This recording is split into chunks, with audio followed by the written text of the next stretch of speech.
इस्लाम इजाजत देता है कि घर से बाहर निकलो, आग को बुझाओ, हर आदमी अपना आधार कार्ड सही तरीके से बनवाए। ये मत मानिए कि सिर्फ मुसलमान टारगेट है। मुसलमान तो पहला टारगेट, दूसरा टारगेट दलित है, तीसरा टारगेट ट्राइबल है, चौथा टारगेट ओबीसी है, पांचवा टारगेट गरीब है, और आखिरी जो मुद्दा है वो ये है कि कैसे इस देश में मनुस्मृति लाया जाए और सारे लोगों को पढ़ाई से रोका जाए और इनके शासन को सदियों सदियों तक जारी किया जाए। ये मुद्दा है। एक्शन क्या होना चाहिए? प्लानिंग ये है कि जिस तरह से इन्होंने मास डिसइंफ्रेंच करने की आपको कोशिश की है, आप अपने को इनफ्रेंचाइज करने की कोशिश कीजिए। कैसे इनफ्रेंचाइज करेंगे? अपने सारे वोटिंग डॉक्यूमेंट्स को प्रॉपर तरीके से सबसे पहले बनाइए। आज ही जा करके हर आदमी अपना आधार कार्ड, अपना इलेक्शन आइडेंटिटी कार्ड, बाकी सारे कार्ड्स सही तरीके से बनवाए। जो आदमी घर शिफ्ट करता है, शिफ्टिंग के बाद मैंने किताब लिखी है, उसमें कहा गया है कि अगर एक दलित और एक मुसलमान अगर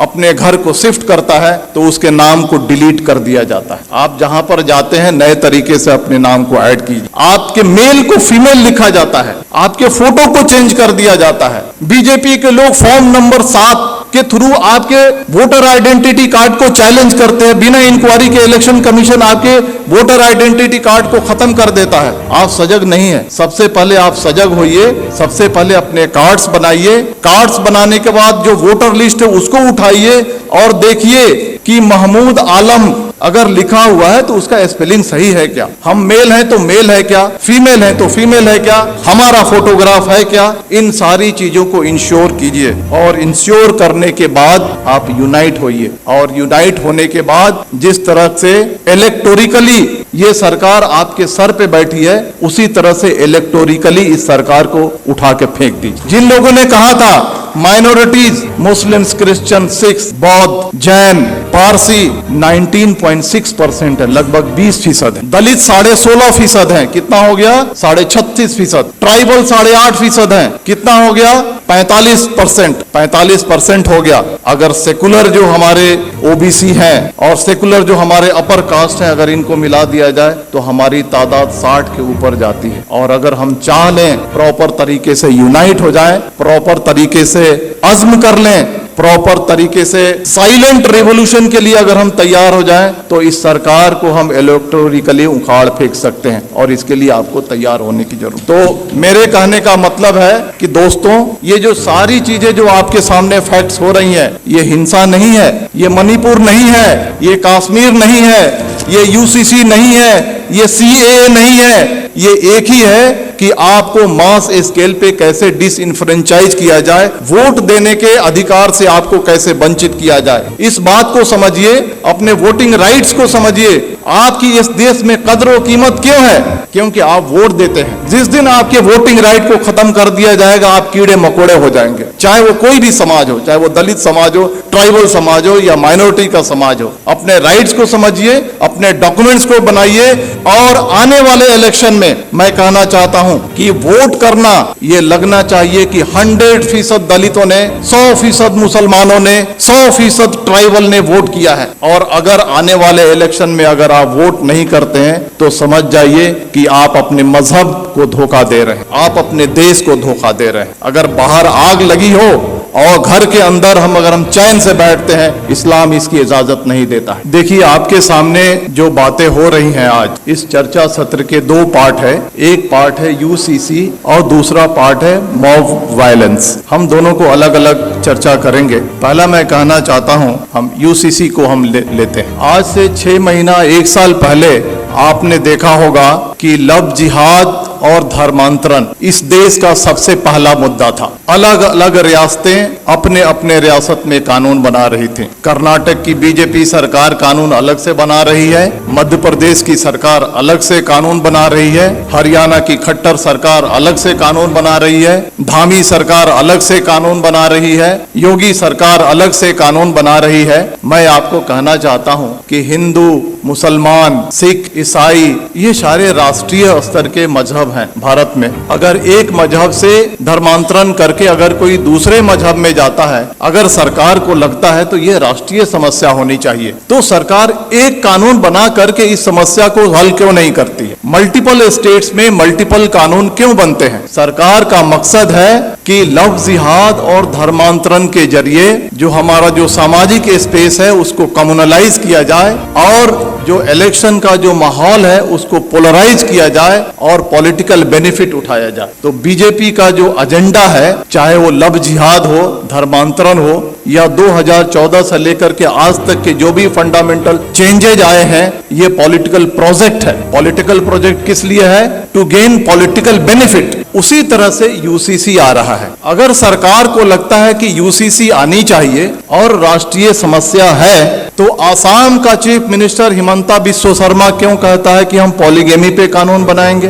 धामी सरकार उत्तराखंड का क्यों कहता है हम यूसीसी पे ड्राफ्ट लेकर के आएंगे? आप देखिएगा मेरी बात, यू मार्क माई वर्ड, कुछ दिन के बाद योगी सरकार अलग ड्राफ्ट लेकर के आएगी, कुछ दिन के बाद मध्य प्रदेश की शिवराज सरकार अलग ड्राफ्ट लेकर के आएगी। और इसका मकसद है कि ये उनका पॉलिटिकल प्रोजेक्ट है। और पॉलिटिकल प्रोजेक्ट किस लिए है? समाज को पोलराइज करने के लिए। अब सवाल उठता है कि इसका मकसद समाज को पोलराइज करने के लिए है, तो हमें क्या करना चाहिए? जहां तक यूसीसी का सवाल है, बड़े बड़े वक्ता, बड़े बड़े दानिश्वर कहते हैं सबसे ज्यादा जो नुकसान होगा वो क्रिश्चियंस को होगा, सिख को होगा, ट्राइबल्स को होगा, दलित को होगा। हमारी जिम्मेदारी है, सरकार देखिए 2014 से लेकर के आज तक जो चाहती है वो करते आई है। अगर वो चाहेगी कि यूसीसी लाएं तो हम रोक नहीं सकते हैं, लेकिन हम जो कॉन्स्टिट्यूएंट्स जो उनको वोट करते हैं उनको ये एजुकेट कम से कम कर सकते हैं कि ये जो है आपको बर्बाद करने के लिए लाया जा रहा है। इसके कॉन्स्टिट्यूएंट्स कौन है? ट्राइबल्स हैं, दलित हैं, मुस्लिम्स हैं, अदर माइनॉरिटीज हैं। इन सब को हमको एजुकेट करना है कि आपके different language, different culture, different रहन सहन आपके मजहब को बर्बाद करने के लिए लाया जा रहा है। और ये हिंदू कल्चर नहीं थोपा जा रहा है, ये Brahmanical mindset, upper caste Hindu mentality को कमजोरों पे थोकने की ये साजिश है। इसके लिए हमको देश को आगाह करने की जरूरत है। अब आते हैं मॉब वायलेंस में, क्योंकि वो ज्यादा देश के सामने एक बड़ा समस्या है। आपने देखा होगा कि जब भी मॉब वायलेंस होता है तो इसके दो पार्ट हैं कि जो बातें रिपीट हो रही हैं उसको बोलने की जरूरत नहीं है। जो पेपर में आता है, जो सोशल मीडिया पे आता है, जो वक्ताओं ने कहा, it's a matter of record, उसको रिपीट करने की जरूरत नहीं। हम क्या नया रखते हैं उसका ज्यादा महत्व है। मॉब वायलेंस के दो पार्ट हैं, एक जो एक्चुअल जो विजिलेंटे ग्रुप और एक सरकार जो खामोशी से उसका सपोर्ट करती है। जो विजिलेंटे ग्रुप है, जो एक्चुअल क्राइम कमिट करता है, आज फ्रीली घूम रहा है, हथियार कलेक्ट कर रहा है, क्राइम कर रहा है, माइनॉरिटीज पे वार कर रहा है और उसको कोई छेड़ने वाला, कोई अरेस्ट करने वाला नहीं है। दूसरा जो पार्ट है आज की सरकार कितनी भी मॉब लिंचिंग हो जाए, मणिपुर हो जाए, नू हो जाए, पुन्हाना हो जाए, झिरका हो जाए, ट्रेन में फायरिंग हो जाए, दंगे हो जाए, सरकार जबान नहीं खोलने वाली है। सरकार चुप है। सरकार इज मेंटेनिंग साइलेंस। और साइलेंस को क्या कहा जाता है? साइलेंस को, खामोशी को रजामंदी कहा जाता है। सरकार वायलेंस को रजामंदी दे रही है। सरकार रजामंद है कि वायलेंस किया जाए। इसके दो पार्ट हैं, जो विजिलेंटे ग्रुप हैं और जो सरकार है, इनके मोटिव में फर्क है। जो विजिलेंटे ग्रुप है उनका मोटिव है कि हम जो कमजोर हैं उन पे हमला कर रहे हैं, उनको सबक सिखा रहे हैं, उनको तकलीफ में डाल रहे हैं और बहुत खुश हैं कि तारीख में इन्हें हमको सताया था। ये बात सही है या गलत, इसकी अलग चर्चा की विषय है, लेकिन इन्होंने हमें तारीख में हमको तकलीफ दी थी, आज हम इनको तकलीफ दे रहे हैं। वो खुश है। वो इलिटरेट, कम पढ़ा लिखा आदमी जो विजिलेंटे ग्रुप है खुश है।